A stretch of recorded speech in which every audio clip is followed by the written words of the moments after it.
Now we are going to start another disease, that is the pneumonia. काल आपण typhoid हा disease बघितला होता. आज आपल्याला बघायचा आहे न्यूमोनिया. न्यूमोनिया या शब्दामध्येच आपल्याला लक्षात येते की हा डिसीज कोणत्या ऑर्गनशी किंवा कोणत्या सिस्टमशी रिलेटेड आहे. It is related to the respiratory system and especially for the lungs.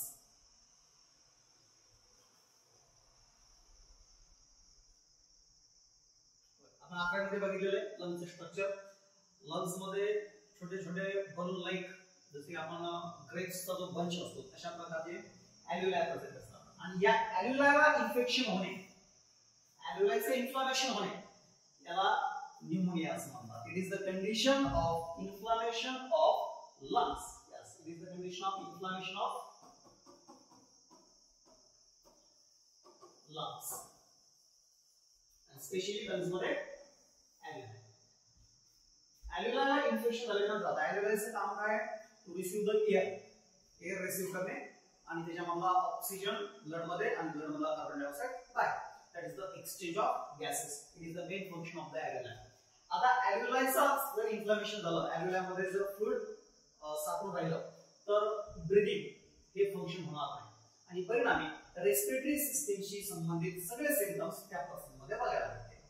Okay, I'll say the causes of pneumonia. Pneumonia चे causes काय? कारण I'll say that there are so many causes, but here we study only the infective causes, and that is the bacterial infection. Bacterial disease आहे. Streptococcus pneumoniae आणि Haemophilus influenzae हे दोन प्रकारचे bacteria हे pneumonia निर्माण करू शकतात. न्यूमोनिया बाकीच्या कारणांमुळे पण होतो, जसं व्हायरसेसमुळे पण न्यूमोनिया होतो. जसं आपण बघितलं आता कोविड मध्ये corona viruses can cause the pneumonia. काही टॉक्सिक गॅसेस असतात, केमिकल असतात, त्यांचं इनहेलेशन केल्यामुळे सुद्धा ॲल्व्हेओलायचं इन्फ्लामेशन होतं. त्यामुळे केमिकलमुळे सुद्धा न्यूमोनिया होऊ शकतो. Okay, but here we study only the bacterial cause. And these bacteria are the Streptococcus pneumoniae and Haemophilus influenzae. हे बॅक्टेरिया आपल्या बॉडी मध्ये कोणत्या रूटने एंटर होतात, म्हणजे that is the mode of transmission. त्याला आपण म्हणतो रूट ऑफ इन्फेक्शन. हे बॅक्टेरिया आपल्या बॉडी मध्ये कसे जातात किंवा पर्सन टू पर्सन हा डिसीज स्प्रेड कसा होतो ते आता बघू. It spreads through the droplets of infected person to the normal individuals. म्हणजे हा एअरबॉर्न डिसीज आहे. Yes, it is the airborne disease.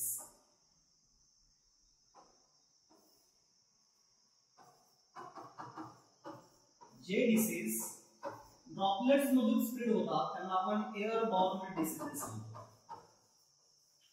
Covid आठवतो तुम्हाला? कोविड मध्ये काय काय काळजी घ्यायला सांगितली होती?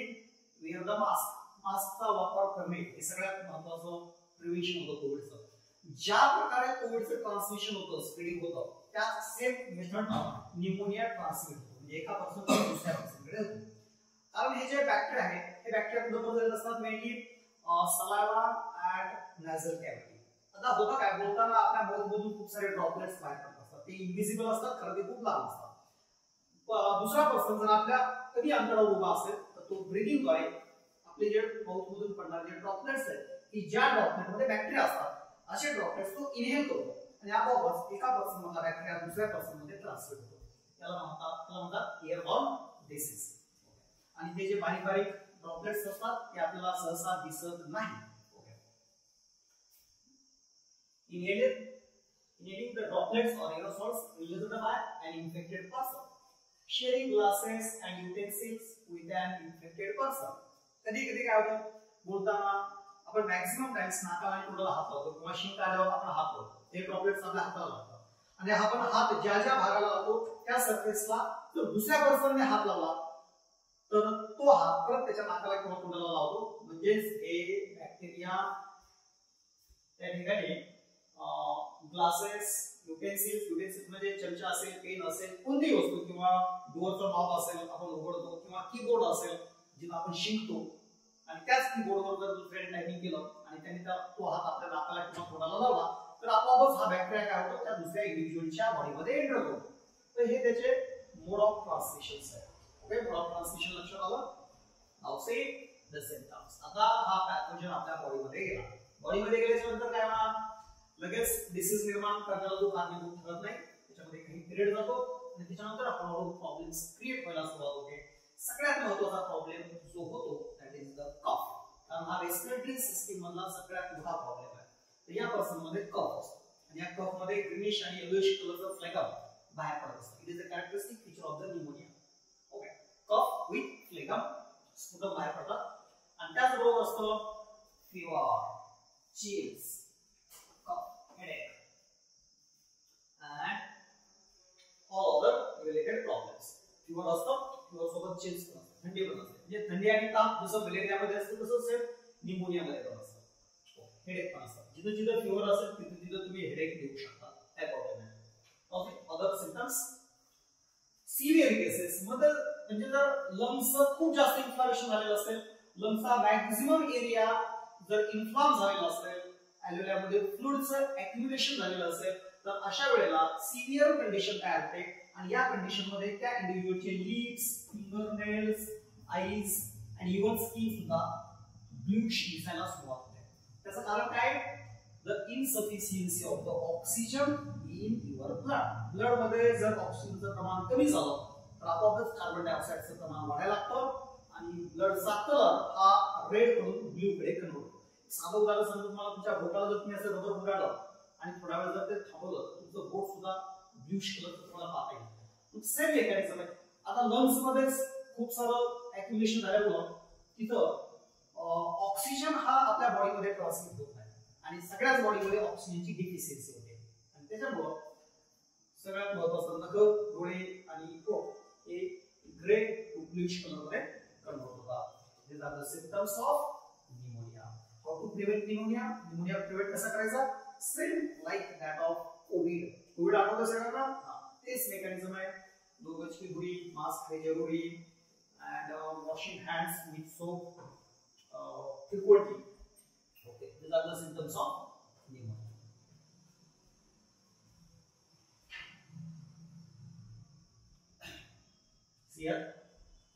सिव्हिअर कंडिशन मध्ये रेस्पिरेटरी डिसीज आहे, इन्हेलेशन करावं लागतं. त्यावेळेस लंग मध्ये इन्फ्लामेशन होतं त्यावेळेस एक्सरे मध्ये आपल्याला ते डिटेक्ट करता येतं, पाहता येतं की किती लंग्स मध्ये प्रॉब्लेम झालेला आहे, लंग्सचा किती पोर्शन अफेक्ट झालेला आहे हे आपण बघू शकतो. HRCT नावाची एक टेस्ट आहे, सिटी स्कॅन एक प्रकारचा चेस्टचा, हा खूप फेमस होता आपला कोविड मध्ये. तर त्याच्यामध्ये किती % लंग्स याच्यामध्ये इन्व्हॉल्व आहे हे आपण बघतो. Also the other disease that is the common cold.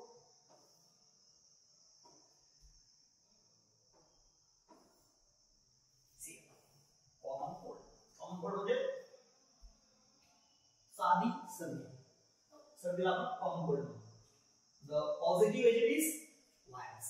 वेगवेगळ्या प्रकारचे व्हायरसेस या कॉमन कोल्डला कारणीभूत असतात. आता याला कॉमन हा शब्द का वापरलाय? Because it is very very common. Very very common म्हणजे आपल्याला एका वर्षातून साधारणपणे 1 ते 2 वेळेस एकदा हा डिसीज होतो म्हणजे होतच.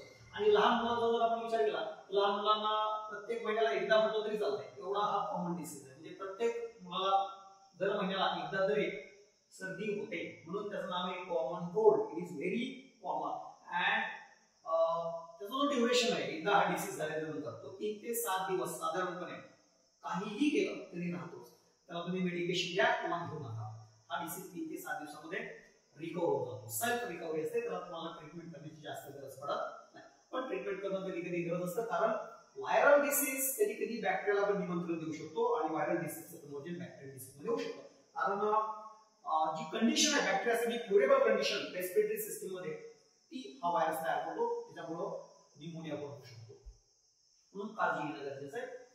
Okay, it last for 3 to 7 days. It is the infection of upper respiratory tract. Infection कुठं होतं बघा? upper respiratory tract. upper respiratory tract म्हणजे काय? लंग सोडून सगळीकडे. म्हणजे याच्यामध्ये ब्रॉन्काय, त्याच्यानंतर लॅरिंक्स, फॅरिंक्स आणि नॅझल कॅव्हिटी यांची इन्व्हॉल्वमेंट असते. ओके, ट्रॅकिया, लॅरिंक्स, फॅरिंक्स, नॅझल कॅव्हिटी त्या ठिकाणी सिम्पटम्स काय पडतात इन्फेक्शन त्याच रिजन मध्ये होतं आणि थोड्याफार प्रमाणामध्ये इन्फ्लामेशन सुद्धा त्या रिजन मध्ये पाहायला भेटतं. पण हा व्हायरस क्वचित कुठं पोहोचतो? लंग्स मध्ये. जर व्हायरस लंग्स मध्ये पोहोचला तर त्याला आपण LRTI म्हणतो, म्हणजे लोअर रेस्पिरेटरी ट्रॅक्ट इन्फेक्शन.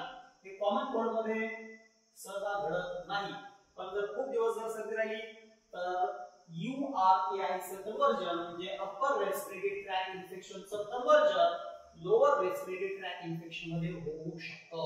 होतच नाही असं नाही, होऊ शकतं. काय सिम्पटम आहे त्याचे?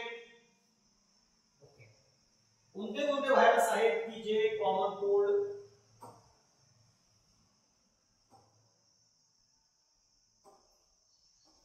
ला कारणीभूत आहेत? Most common viruses rhino viruses, त्याच्यासोबत आता आपल्याला कोरोना व्हायरसेस पण घ्यावं लागेल, ॲडिनो व्हायरसेस,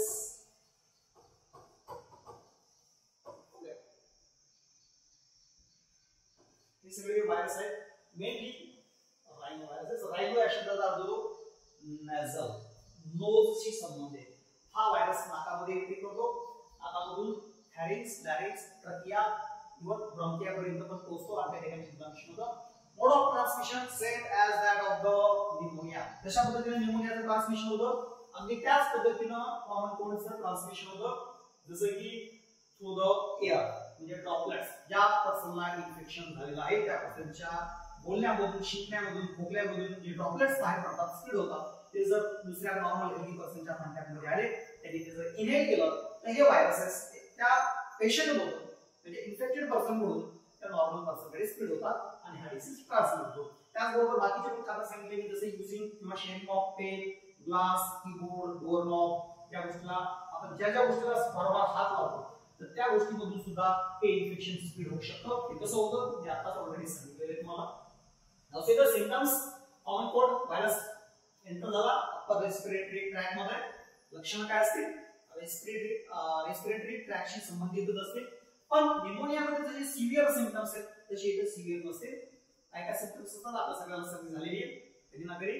असे नॅझल कंजेशन, नाक बंद होणे, डिस्चार्ज, त्याला रनिंग नोज किंवा वॉटरी नोज म्हणतो आपण, नाकामधून सारखं पाणी येणे, फिवर, ताप येणे, हेडेक, डोकेदुखी भरपूर असते, सोर थ्रोट म्हणजे गले में खिचखिच, त्याला म्हणजे सोर थ्रोट, गिळायला वगैरे त्रास होतो, घसा होतो किंवा घसा खवखवतो असं आपण म्हणतो.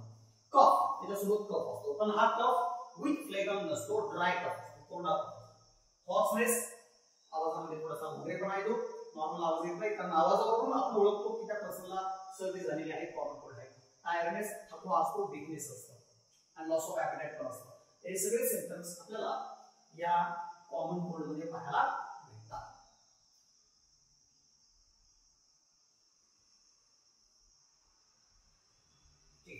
How to prevent common cold? Same as that of pneumonia. जसं निमोनियाचं प्रिव्हेंशन करतो आपण, because it is also the airborne disease. हा सुद्धा एक airborne disease आहे. त्याचं आपल्याला जर प्रिव्हेंशन करायचं असेल तर ज्या माणसाला इन्फेक्शन झालेलं आहे त्या पर्सन पासून आपल्याला काय करायचंय? लांब राहायचंय, वेअरिंग मास्क यूज करायचा आहे, वॉश हँड्स रेग्युलरली, फ्रिक्वेंटली. तरी त्याचे काही प्रिव्हेंशन्स आहेत. ट्रीटमेंट मध्ये काही एवढा मेजर इश्यू नाही. ट्रीटमेंट केली तरी आणि नाही केली तरी हा डिसीज 3 ते 7 दिवसांमध्ये असाही राहून जातो. थँक्यू.